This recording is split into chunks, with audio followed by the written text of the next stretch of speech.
चंदपुर नाम के एक छोटे से गांव में हरिया नाम का एक गरीब लड़का रहता था। उसके परिवार में उसके साथ उसके बूढ़े माता पिता रहते थे। हरिया का परिवार बहुत ही गरीब था।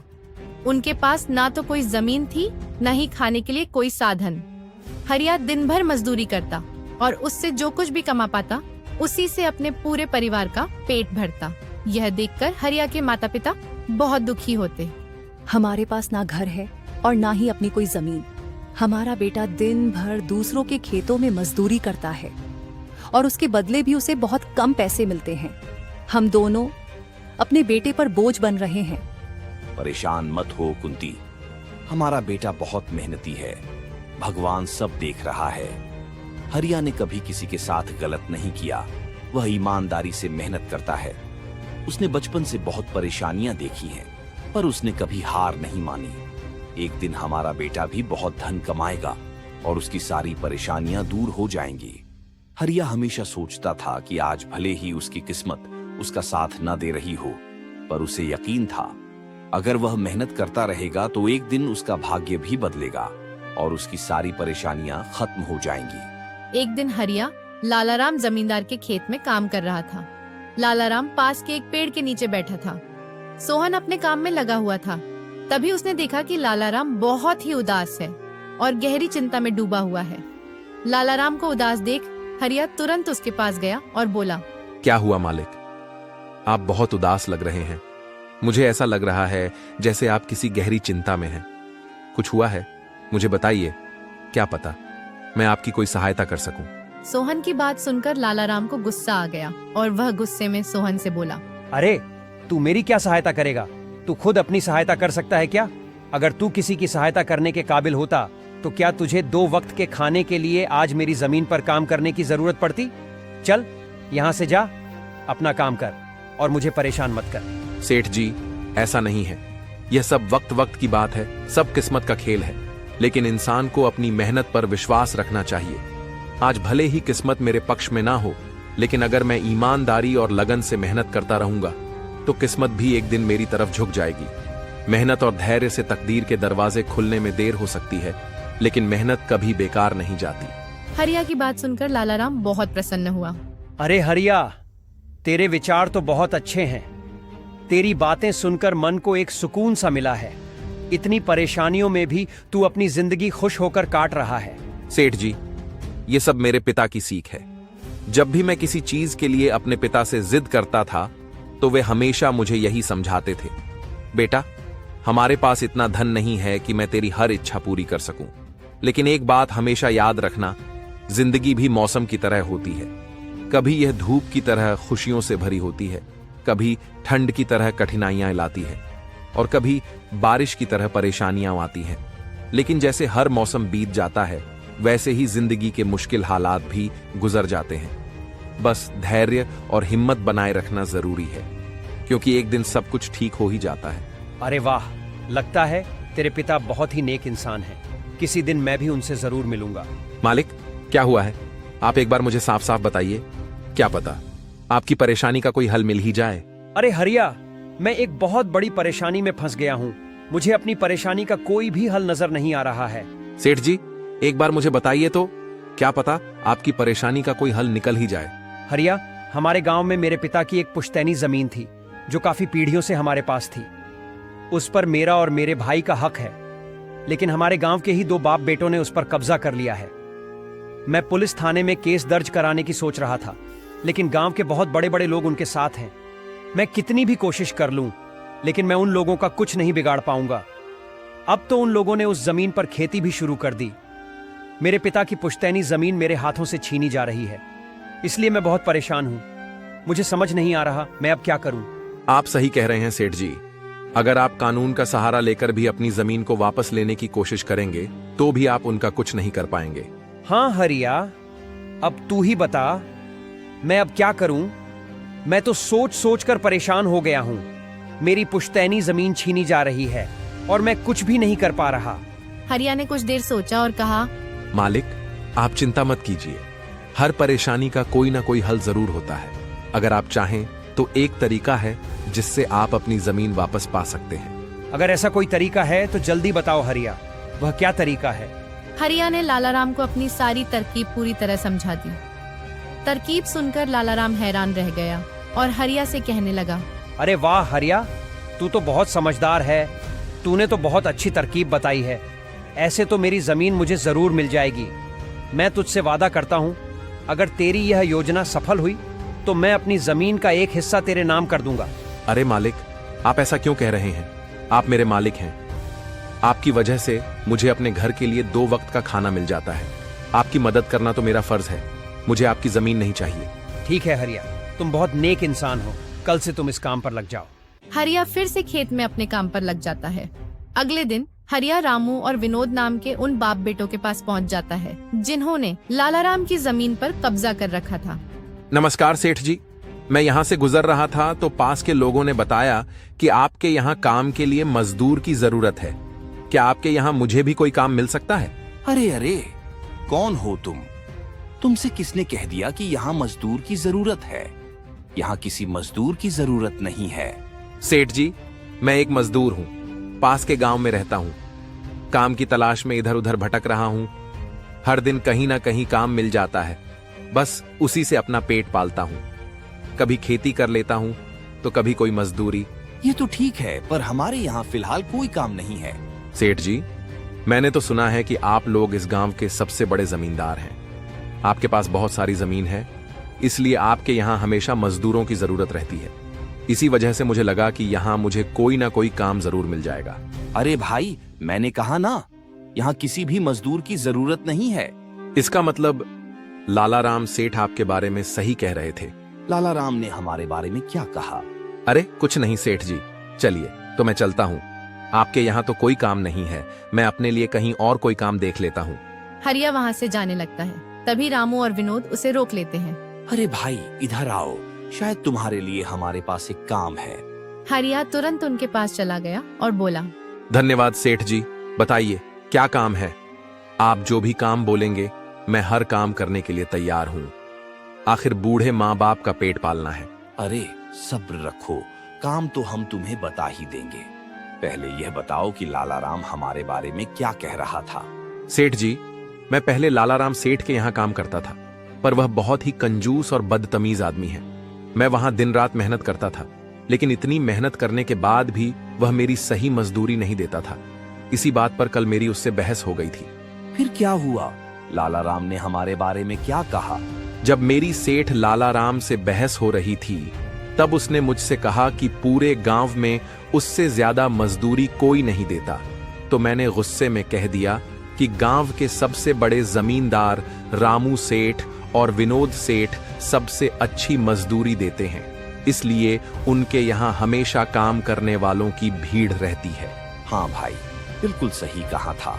आखिर हम गांव के सबसे बड़े जमींदार हैं।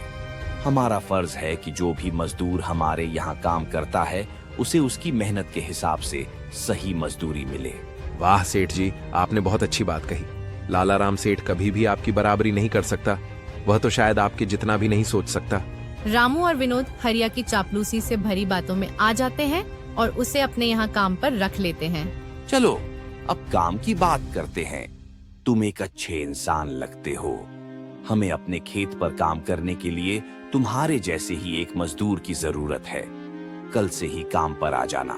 कुछ दिन ऐसे ही बीत गए। एक दिन रामू अपने बेटे विनोद से बोला, विनोद बेटा, यह हरिया तो बहुत मेहनती है। यह अकेले ही 4 लोगों का काम कर देता है। अच्छा हुआ कि हमने इसे रोक लिया।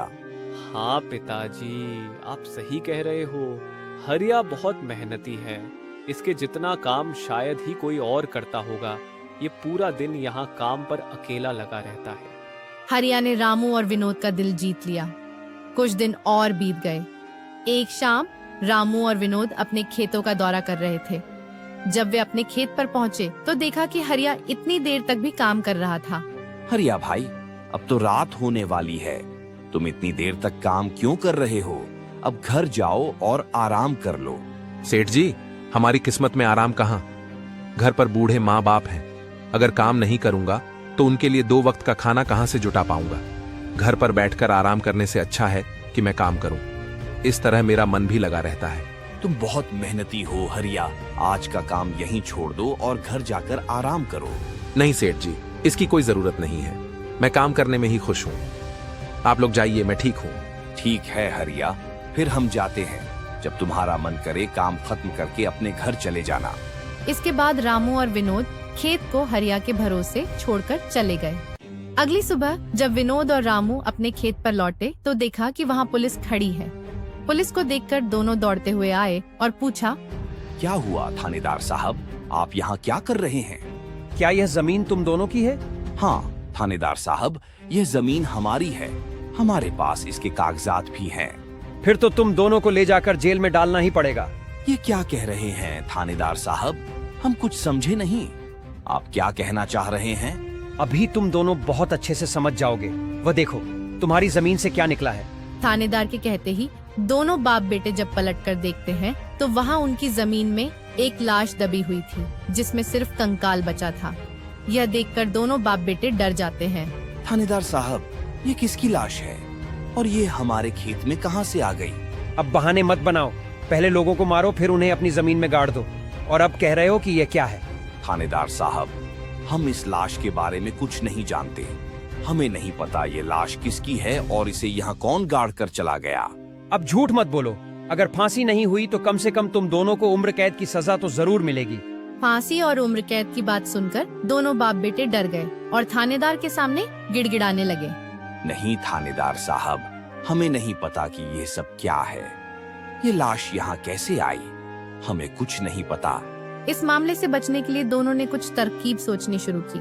तभी हरिया वहाँ आ जाता है। अरे सेठ जी, पुलिस यहाँ क्यों आई है? क्या हुआ है? हरिया देखो, पता नहीं कहाँ से हमारी जमीन में यह कंकाल आ गया है। मालिक, ये कंकाल यहाँ कहाँ से आ गया? ये तो बहुत गंभीर बात है।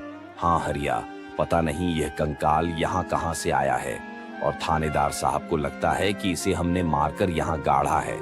अब तू ही कोई उपाय सोच जिससे हम इस परेशानी से बच सकें। तीनों को आपस में फुसर फसर करते देख थानेदार ने कहा, अब कोई तरकीब मत बनाओ।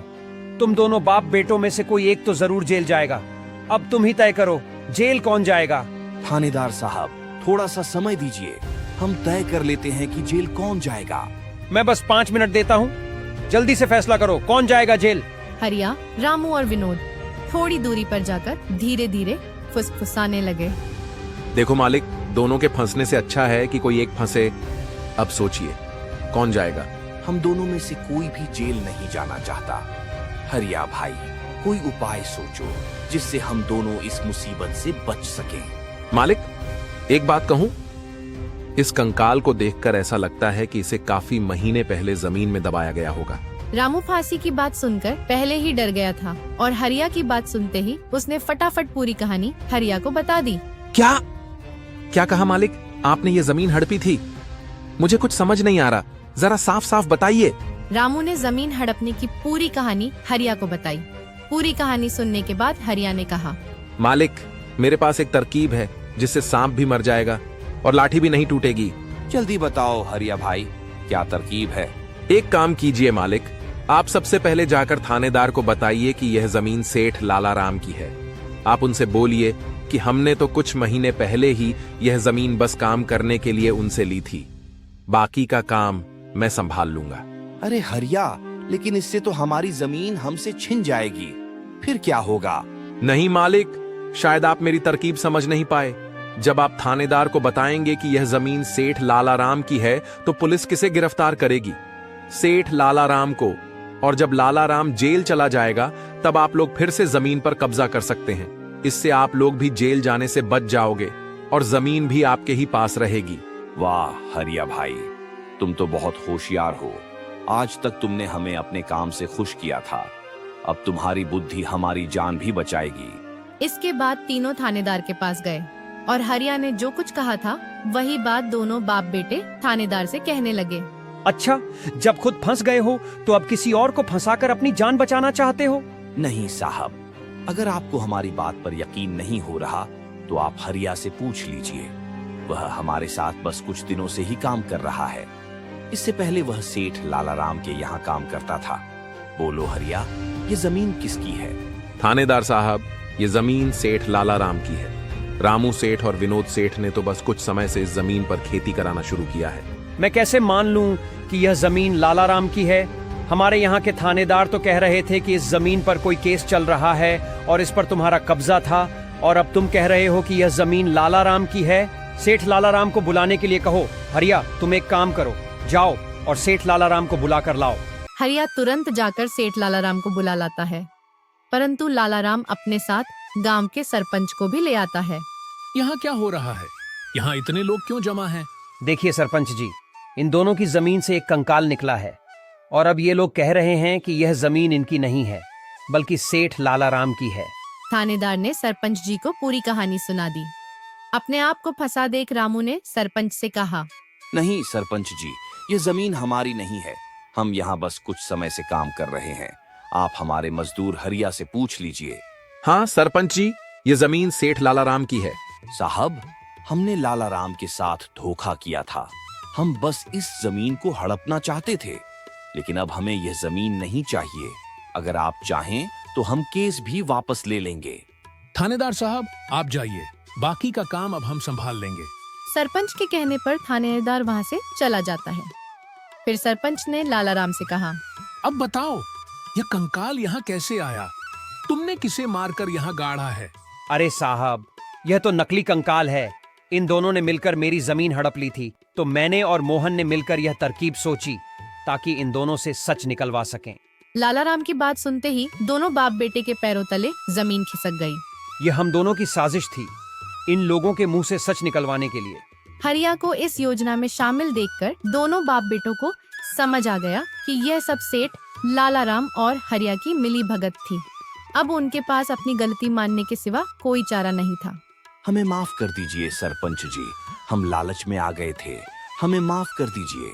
हम आज के बाद यह गलती कभी नहीं करेंगे और यह जमीन भी सेठ लालाराम को वापस दे देंगे। रामू और विनोद दोनों सरपंच और सेठ लालाराम से माफी मांगने लगे।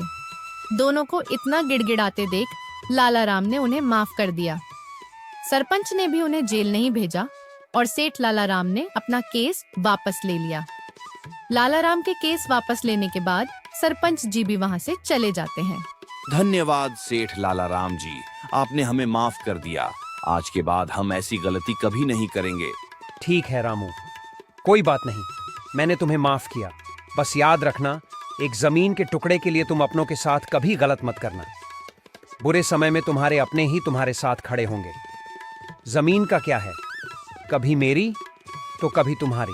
आखिर में सेठ लालाराम ने हरिया की ईमानदारी और समझदारी से खुश होकर उसे जमीन का एक हिस्सा दे दिया और उसे जमीन का मालिक बना दिया।